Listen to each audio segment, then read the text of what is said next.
Subscribe now and press the bell icon. Never miss an update. Hi guys, good morning everyone. आज हम पढ़ेंगे घात एवं घातांक के बारे में। कंपटीशन क्लासेज में घात एवं घातांक से कैसे टॉपिक आते हैं, कैसा क्वेश्चन आता है, इसके बारे में जानने के लिए हमारे चैनल को सब्सक्राइब कीजिए और बेल आइकन प्रेस कीजिए, जिससे हमारे वीडियो के आने वाले नोटिफिकेशंस आपको मिलते हैं। तो आज हमारा टॉपिक है घात एवं घातांक। देखिए, घात एवं घातांक में किसी भी नंबर की जो घात लिखी होती है उसे हम कैसे एक्सप्रेस करेंगे, और अगर कोई एक्सप्रेस्ड फॉर्म लिखी है तो उसे हम कैसे सॉल्व करेंगे। तो चलिए हम देखते हैं। जैसे हमारे पास पहला है 7 की घात 5, इसे हमें एक्सप्रेस करना है। तो कैसे एक्सप्रेस करेंगे? 7 गुणा 7 कितने बार लिखेंगे? 5 बार। ये था इनका एक्सप्रेशन। इसकी बजाय जैसे a हो, a की पावर 3 है तो हम क्या लिखेंगे? a multiply a। इसे हम इनको एक्सप्रेस कर सकते हैं। एक्सप्रेस करने के बाद हम इनको वापस शॉर्ट फॉर्म में लिखते हैं। जैसे हमारे को दिया हुआ है a multiply a multiply a multiply a multiply a multiply b multiply b multiply b। तो इसे हम घातांक के रूप में कैसे लिखेंगे? देखिए, यहाँ पर ये पार्ट है a का और ये पार्ट है, इसमें सब क्या है? b है। यहाँ देखो कितने a हैं? 1 2 3 4 5। तो ये हो जाएगी a की घात 5 मल्टीप्लाई b कितने हैं? 1 2 3। तो b की घात कितनी हो जाएगी? 3। तो इस तरह से हम इनको एक्सप्रेस कर सकते हैं और इनको वापस शॉर्ट फॉर्म में लिख सकते हैं। घात और घातांक के कुछ फॉर्मूले भी हैं जो इस प्रकार हैं कि किसी भी संख्या की घात m हो और उसी संख्या की घात n हो तो हम गुणा करेंगे तो क्या लिखेंगे? a की घात m गुणा m प्लस n। ये हमारा पहला फॉर्मूला। देखिए प्रूव करते हैं कैसे होता है। जैसे हमारे पास एक क्वेश्चन दिया हुआ है 5 की पावर 4 मल्टीप्लाई 5 की पावर 6। इसे अगर हम एक्सप्रेस करें तो कैसे लिखेंगे? 4 को कितने टाइम लिखेंगे? 5 को कितने टाइम लिखेंगे? 4 time. 5 multiply by 5 multiply by 5 multiply by 5। अब यहाँ पे इस 5 को कितने टाइम लिखेंगे? 6 टाइम। तो इसे मल्टीप्लाई में लिखेंगे।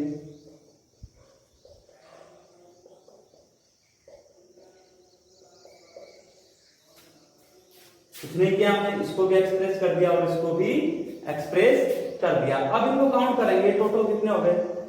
जो पहला था हम कि अगर ऐसे लिखा हुआ तो हम इसको एक्सप्रेस कर सकते हैं, और ऐसे लिखा हुआ है तो इसको हम वापस स्टैंडर्ड फॉर्म में रख सकते हैं। तो देखिए 1 2 3 4 5 6 7 8 9 10 कितने हो गए? 5 यहाँ पर 10। तो इसे हम क्या लिख सकते हैं? 5 की घात 10। और सीधा फॉर्मूले से करेंगे तो यहीं पे हम क्या कर देंगे? 5 की घात 4 प्लस 6 और ये हो जाएगा 5 की घात 10।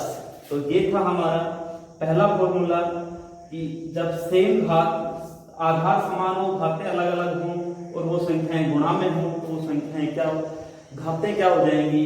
जुड़ जाएंगी। तो इसका सीधा सा सॉल्व है कि गुणा में घातें क्या होती हैं? जुड़ती हैं। गुणा में घातें जुड़ती हैं। इसके बाद है हमारे पास दूसरा सूत्र। अगर ये गुणा की बजाय भाग हो तो क्या होगा? देखिए a की घात m डिवाइड बाय a की घात n हो तो भाग में घातें आपस में घट जाती हैं। क्या हो जाता है? m minus n। देखिए कैसे है। जैसे हमारे पास है a की घात 7 है और डिवाइड a की घात 5। डिवाइड का मतलब हम इसे इस तरह भी लिख सकते हैं, अब इसको हम अगर एक्सप्रेस करें, ये हो गया a मल्टीप्लाई कितने बार हम लिखेंगे? 5 बार। तो इसे सीधा ये भी लिख सकते हैं कि भाई ये दो घातें हमने खोल दी, 5 बच गई। वैसे कैसे लिख दी? नीचे क्या है? a की घात 5। इसे ऐसे भी लिख सकते हो पूरा ए मल्टीप्लाई कितने बार 7 बार, और नीचे कितने बार रहेगा 5 बार। ये 5 बार से 5 बार का कट जाएगा, क्या बच गया ए स्क्वायर, क्या बच गया ए की घात 2 बच गई। अगर हम इसे सीधे फॉर्मूले से करें तो क्या करते हैं, ए की घात 7 माइनस 5 क्या हो जाएगी ए की घात 2। तो ये था हमारा दूसरा फॉर्मूला। ए की घात m भाग ए की घात n हो तो सूत्र होगा ए की घात m माइनस n, और सीधे शब्दों में कहें तो भाग में घातें घटती हैं, भाग में घातें घटती हैं। हमारा अगला फॉर्मूला है, अगर घात के ऊपर घात लगी हो, घात के ऊपर घात लगी हो तो क्या होगा, तो ये घातें आपस में क्या हो जाती हैं, गुणा हो जाती हैं। क्या हो जाएगा m इंटू n। देखिए कैसे हो गए, हम एक एग्जांपल लेते हैं। 2 की घात 2 और घात लगा दी हमने 3। कैसे करेंगे, देखिए 2 की घात 2 को हम खोल लें तो क्या हो गया 2 गुणा, और इसके बाद कितनी घात लगी 3। इसका मतलब है अभी इस पूरे ब्रैकेट को हम कितने बार गुणा करेंगे 3 बार। इसका मतलब है अभी 2 गुणा 2, 2 गुणा 2 कितने बार लिखेंगे 3 बार, 2 गुणा 2। अब देखिए गुणा में कितने 2 हो गए, 1 2 3 4 5 6, यानी 2 की घात। और अगर हम सीधा करें हमारे फॉर्मूले से तो क्या हो जाएगा 2 की घात 2 गुणा 3, यानी क्या हो गया 2 की घात 6। तो ये था हमारा अगला फॉर्मूला। ए की घात m के ऊपर भी घात लगी हो तो क्या हो जाती है, घातें आपस में गुणा हो जाती हैं। अब आगे हम एक क्वेश्चन लेते हैं कि कैसे हम इनको सोल्व करें अगर घातें दी हुई हों।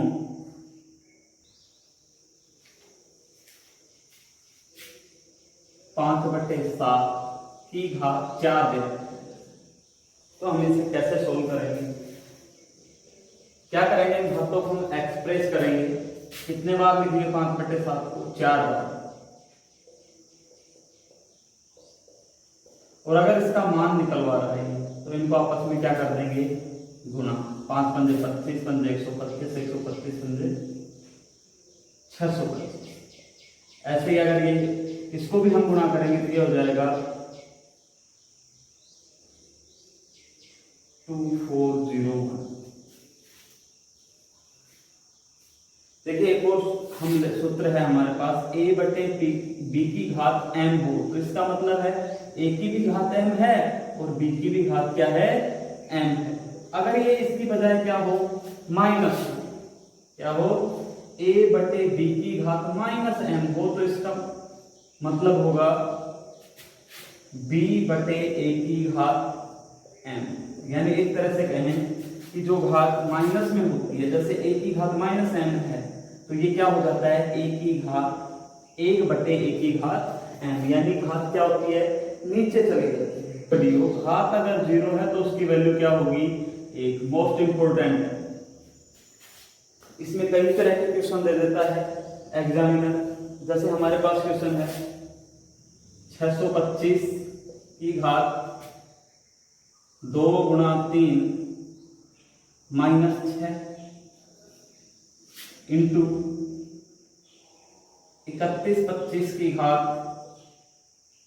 4 माइनस 2 का स्क्वायर। इस तरह से हमें क्वेश्चन दे देते हैं, तो क्या करेंगे ये ध्यान रखेंगे 3 दूनी 6 और 6 में से 6 गया तो क्या बचा 0, यानी 625 की घात क्या हो गई ये 0। यहाँ पे देखिए 2 का वर्ग कितना होता है 4, 4 में से 4 गया तो 0, यानी इसकी भी घात क्या हो गई 0। और किसी भी संख्या की घात 0 उसका मान क्या होता है 1, तो इसका आंसर क्या हो जाएगा 1। तो ऐसे क्वेश्चन बहुत आते हैं। अगला है हमारा, चलिए एक और एग्जांपल लेते हैं ऐसा ही। अगला एग्जांपल है हमारे पास 4/7 7 की घात 5 भाग 4/7 की घात 5। देखिए क्या हमने देखो आधार समान है, यहाँ भी 4/7 है, यहाँ भी 4/7। तो क्या करेंगे भाग है और भाग में क्या होता है घातें घटती हैं। 5 - 5, अब 5 में से 5 गया तो क्या बचा 0 भी, और किसी की भी घात 0 हो तो उसका मान क्या होता है 1। किसी भी संख्या की घात 0 हो उसका मान क्या हो जाएगा 1।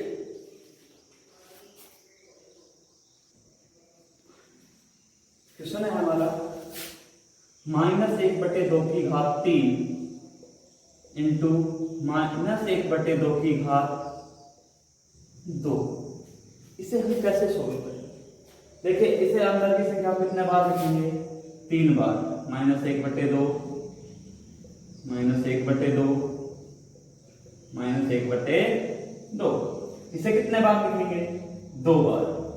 -1/2 मल्टीप्लाई -1/2।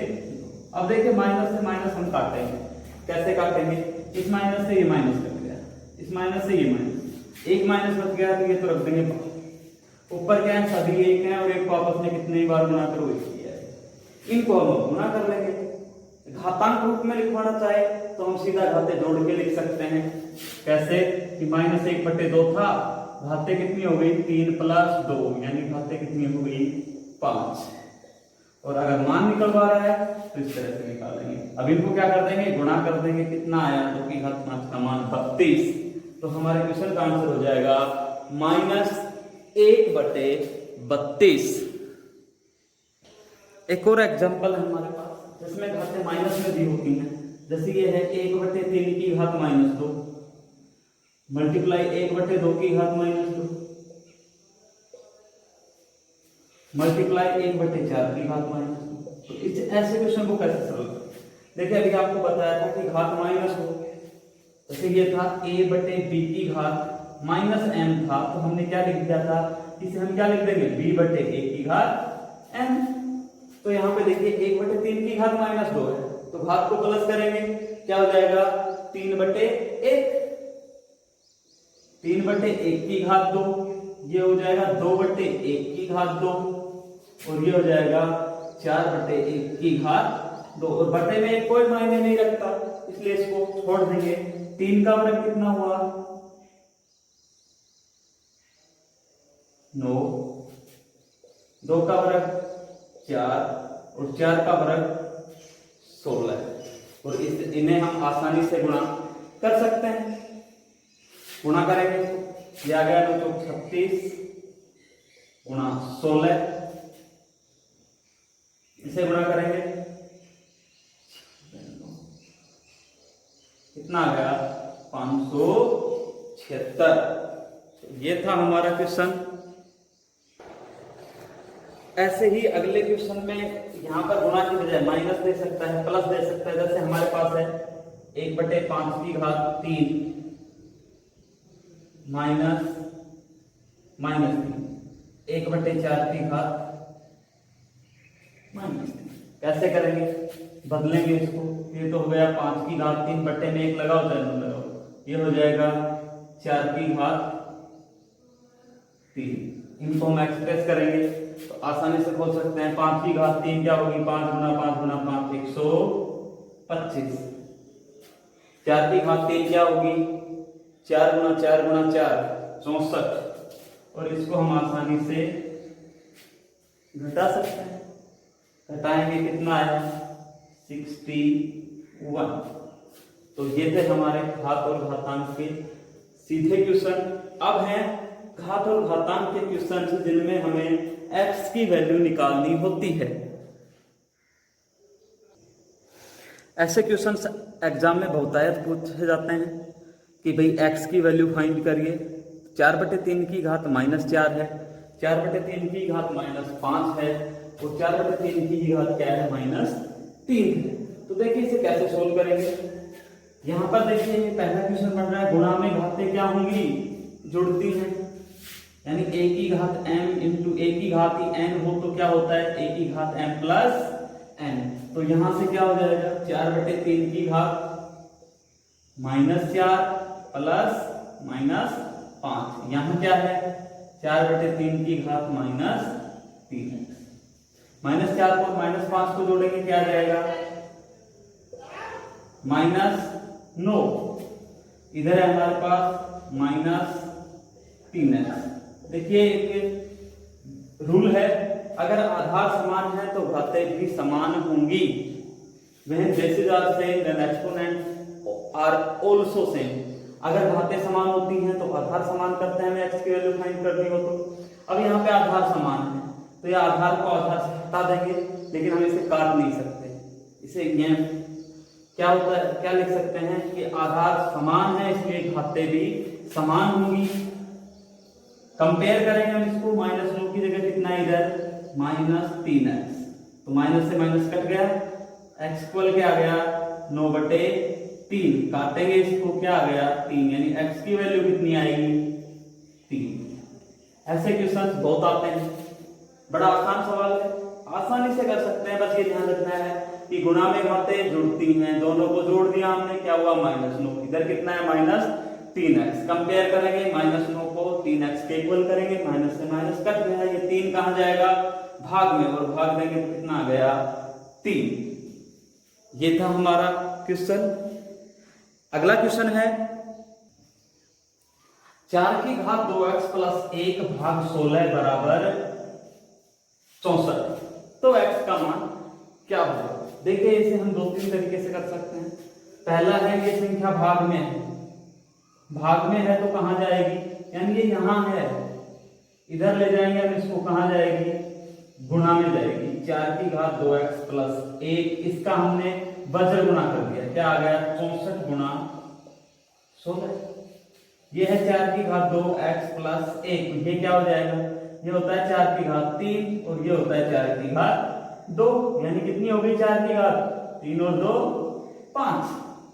4 की घात यहाँ पे 2x + 1 है, यहाँ पे कितनी है 5। यहाँ भी क्या है आधार समान है तो घात भी क्या होंगी समान होंगी। तो क्या करेंगे इसको आधार से आधार हटा दिया, क्या बच गया 2x + 1 बराबर 5। इसे हम आसानी से सोल्व कर सकते हैं। एक का करेंगे हम पक्षांतरण,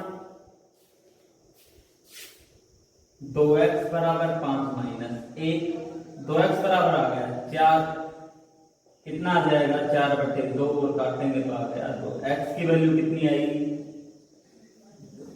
इस तरह से हम x की वैल्यू निकाल सकते हैं। क्या करना होता है, हमें सिर्फ यहाँ भाग में था तो इसे कहां ले गए वज्र गुणा करके गुणा में ले गए, घात में बदले इसको, ये 4 की घात 3 है, ये 4 की घात 2 है, 4 की घात 3 और 2 कितना हो गया, ये 4 की घात 5। अब इनको कंपेयर करेंगे, आधार समान है तो घातें भी समान होंगी, यानी 2x + 1 बराबर क्या आ गया हमारे पास 5 आ गया। इसे 1 का पक्षांतर किया हमने, 2x बराबर 4 हो गया, ये 2 भाग में गया। इस तरह से हमारे पास वैल्यू आ गई x की 2। ये थे हमारे घात और घातांक से संबंधित कुछ नियम।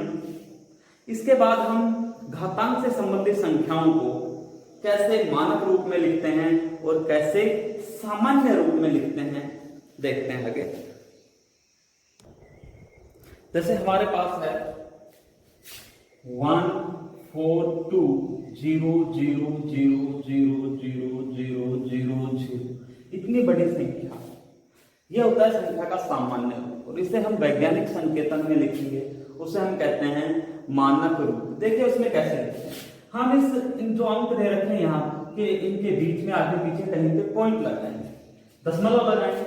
हमने यहाँ पे दशमलव लगा दिया और गुणा में क्या कर देंगे 10 की पावर। अब देखिए हमने दशमलव कहाँ लगाया है, यहाँ लगाया, इसके बाद कितने अंक हैं वो क्या हो जाएंगे 10 की घात, इसके बाद कितने अंक हैं वो क्या हो जाएगी 10 की घात। तो देखिए कितनी घात हुई यहाँ पे 1 2 3 4 5 6 7 8 9 10, जहां हमने पॉइंट लगाया वहां तक के अंक गिनेंगे, कितने हो गए 10।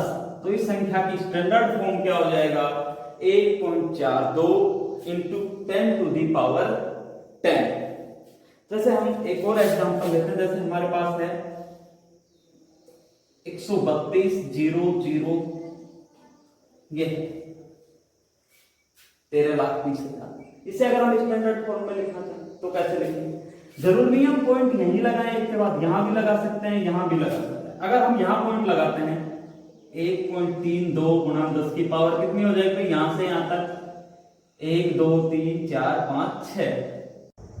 अगर हमारे पास संख्या इस प्रकार हो 0.00006। तो हम इसे कैसे स्टैंडर्ड फॉर्म में लिखेंगे? देखिए क्या करना है, हमें पॉइंट को यहां से उठा के यहां ले जाना है, यानी 6.0 लिखो तो लिखो, नहीं 6 भी लिख सकते हैं सीधा, 6 गुणा 10 की घात। अब यहाँ पे घातें क्या होंगी? माइनस में, क्योंकि हम यहाँ पर पॉइंट को किसका, यहाँ पॉइंट पहले से है, इसको यहाँ ले जा रहे हैं। यहाँ पे पॉइंट नहीं था, पॉइंट लगाया तो घातें किसमें होंगी? प्लस में। यहाँ पे इस पॉइंट को हटाना है हमें, तो घातें किसमें होंगी? माइनस में। कितने डिजिट हुए? 1 2 3 4 5 6। तो इसकी वैल्यू क्या हो जाएगी? 6 गुना 10 की घात माइनस 6। ऐसे ही हमारे पास इलेक्ट्रॉन का जो चार्ज है वो भी इसी तरह होता है। जैसे ये है 0.0000000000000। ये है, इसे हम कैसे स्टैंडर्ड फॉर्म में? देखिए पॉइंट हम ले जाएंगे सीधा एक के बाद 1.6 × 10⁻⁻। अब यहां से यहां तक के डिजिट काउंट करेंगे कितने हैं, क्योंकि पॉइंट हमने यहां से उठा के यहां रख दिया। क्या हो जाएगा? 1 2 3 4 5 6 7 8 9 10 11 12 13 15 16 17 18 19। तो ये क्या हो जाएगा? 1.6 गुणा 10 की घात माइनस 19। तो ये था हमारा स्टैंडर्ड फॉर्म में इसी संख्या को लिखना। अब कोई संख्या अगर पहले से ही स्टैंडर्ड फॉर्म में है, जैसे ये है 124 × 10⁵, तो इसे हम सामान्य संख्या में कैसे लिखेंगे? तो 124 के आगे क्या करेंगे? जितनी घात है उतने 0 लगा देंगे। ये हो जाएगी हमारी सामान्य संख्या। जैसे इसके बजाय ये संख्या इस तरह से दे रखी हो 4 गुना 10 की घात -5, तो क्या होगा? माइनस है, इसका मतलब हम 0, प्लस है तो 0 इधर लगा रहे हैं, माइनस है तो कहां लगाएंगे? साइड में, और लगाएंगे पॉइंट कितने अंक के बाद? 5। यानी हमें जितनी घात दे रखी है उतने अंकों के बाद पॉइंट लगाना है पीछे से। तो हमारे पास तो सिर्फ एक ही अंक है, 1 2 3 4 5 अंक हो गए। इनके बाद हमें क्या लगाना है? पॉइंट, यहां लगा देंगे। तो ये हो जाएगा स्टैंडर्ड फॉर्म को सामान्य जनरल फॉर्म में बदलना। तो ये था गाइस आज का हमारा टॉपिक घात एवं घातांक। कैसा लगा आपको? हमें लाइक कमेंट करके बताएं। अगले वीडियो में हम पढ़ेंगे कि बड़ी से बड़ी संख्या की बड़ी से बड़ी घात और उसका इकाई का अंक हम कैसे निकालें। यानी हमें इकाई का अंक निकालना है जब घातें बहुत बड़ी संख्या में दी हों, जैसे 4125, 233 ऐसे संख्याएं दी हों, तो हम निकालेंगे उनकी इकाई का अंक। तो हमारे चैनल को सब्सक्राइब कीजिए, जिससे आने वाले वीडियोज का आपको नोटिफिकेशन मिलता रहे। बहुत बहुत धन्यवाद।